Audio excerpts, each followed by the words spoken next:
اعوذ باللہ من الشیطان الرجیم بسم اللہ الرحمن الرحیم۔ سورۃ یوسف پارہ نمبر 12 سے ہم اپنے ترجمے کے سلسلے کو شروع کرتے ہیں۔ اللہ تعالیٰ میرا پڑھنا اور آپ کا سننا قبول کرے، آمین ثم آمین۔ اور یوسف نے ان دونوں میں سے جسے بچتا سمجھا اس سے کہا اپنے رب کے پاس میرا ذکر کرنا، تو شیطان نے اسے بھلا دیا کہ اپنے رب یعنی بادشاہ کے سامنے یوسف کا ذکر کرے۔ تو یوسف کئی برس اور جیل خانے میں رہا، اور بادشاہ نے کہا میں نے خواب میں دیکھی 7 گائیں فربا کہ انہیں 7 دبلی گائیں کھا رہی ہیں اور 7 بالیں ہری اور دوسری 7 سوکھی۔ اے درباریوں، میرے خواب کا جواب دو اگر تمہیں خواب کی تعبیر آتی ہے۔ وہ بولے یہ تو پریشان خوابیں ہیں اور ہم خواب کی تعبیر نہیں جانتے۔ اور بولا وہ جو ان دونوں میں سے بچا تھا اور ایک مدت بعد اسے یاد آیا، میں تمہیں اس کی تعبیر بتاؤں گا، مجھے بھیجو۔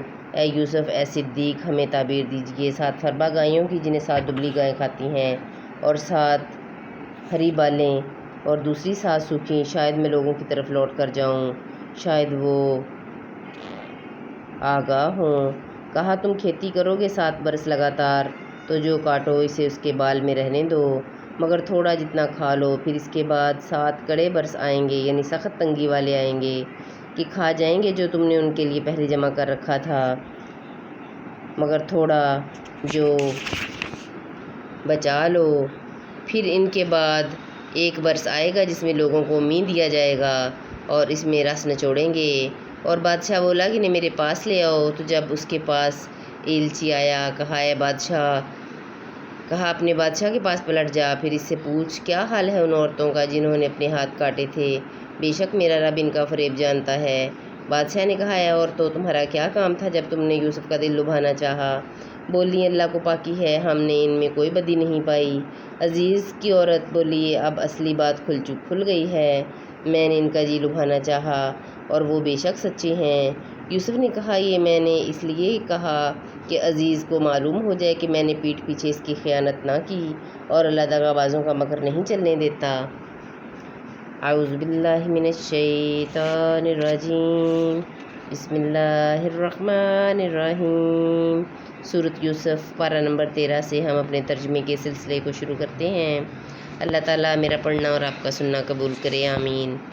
اور میں اپنے نفس کو بے قصور نہیں بتاتا، بے شک نفس تو برائی کا حکم دینے والا ہے، مگر جس پر میرا رب رحم کرے، بے شک میرا رب بخشنے والا مہربان ہے۔ اور بادشاہ بولا انہیں میرے پاس لے آؤ کہ میں انہیں خاص اپنے لیے چن لوں۔ پھر جب اس سے بات کی، کہا بے شک آج آپ ہمارے یہاں معزز اور معتمد ہیں۔ یوسف نے کہا مجھے زمین کے خزانوں پر کر دیں، بے شک میں حفاظت والا علم والا ہوں۔ اور یوں ہی ہم نے یوسف کو اس ملک پر قدرت بخشی، اس میں جہاں چاہے رہے، ہم اپنی رحمت جسے چاہیں پہنچائیں، اور ہم نیکوں کا نیک اجر ضائع نہیں کرتے، اور بے شک آخرت کا ثواب ان کے لیے بہتر جو ایمان لائیں اور پرہیزگار رہیں۔ اور یوسف کے بھائی آئے تو اس کے پاس حاضر ہوئے، تو یوسف نے انہیں پہچان لیا اور وہ اسے انجان رہے۔ اور جب اس کا سامان مہیا کر دیا،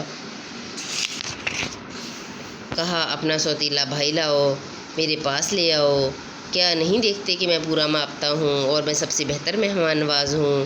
بولے اگر اسے لے کر میرے پاس نہ آؤ تو تمہارے لیے میرے یہاں ماپ نہیں اور میرے پاس نہ بھٹکنا۔ بولے ہم اس کی خواہش کریں گے اس کے باپ سے، اور ہمیں یہ ضرور کرنا ہے۔ اور یوسف نے اپنے غلاموں سے کہا ان کی پونجی ان کی خرجیوں میں رکھ دو، شاید وہ اسے پہچانیں جب اپنے گھر کی طرف لوٹ کر جائیں، شاید وہ واپس آئیں۔ پھر جب وہ اپنے باپ کی طرف لوٹ کر گئے، بولے اے باپ ہمارے، ہم سے غلہ روک دیا گیا، تو ہمارے بھائی کو ہمارے ساتھ بھیج دیجیے کہ غلہ لائیں اور ہم ضرور اس کی حفاظت کریں گے۔ کہا کیا اس کے بارے میں تم پر ویسا ہی اعتبار کر لوں جیسا پہلے اس کے بھائی کے بارے میں کیا تھا؟ تو اللہ سب سے بہتر نگہبان اور وہ ہر مہربان سے بڑھ کر مہربان۔ اور جب انہوں نے اپنا اسباب کھولا، اپنی پونجی پائی کہ ان کو پھیر دی گئی، بولے اے ہمارے باپ، اب ہم اور کیا چاہیں؟ یہ ہے ہماری پونجی کہ ہمیں واپس کر دی گئی، اور ہم اپنے گھر کے لیے غلہ لائیں اور اپنے بھائی کی حفاظت کریں اور ایک اونٹ کا بوجھ اور زیادہ پائیں۔ یہ دینا بادشاہ کے یہ دنیا بادشاہ کے سامنے کچھ نہیں۔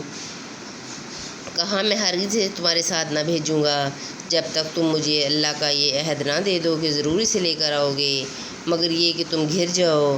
پھر جب انہوں نے یعقوب کو عہد دے دیا، کہا اس کا ذمہ ہے ان باتوں پر جو ہم کہہ رہے ہیں، اور کہا اے میرے بیٹو، ایک دروازے سے نہ داخل ہونا اور جدا جدا دروازوں سے جانا، میں تمہیں اللہ سے بچا نہیں سکتا۔ حکم تو سب اللہ ہی کا ہے، میں نے اسی پر بھروسہ کیا، اور بھروسہ کرنے والوں کو اسی پر بھروسہ چاہیے۔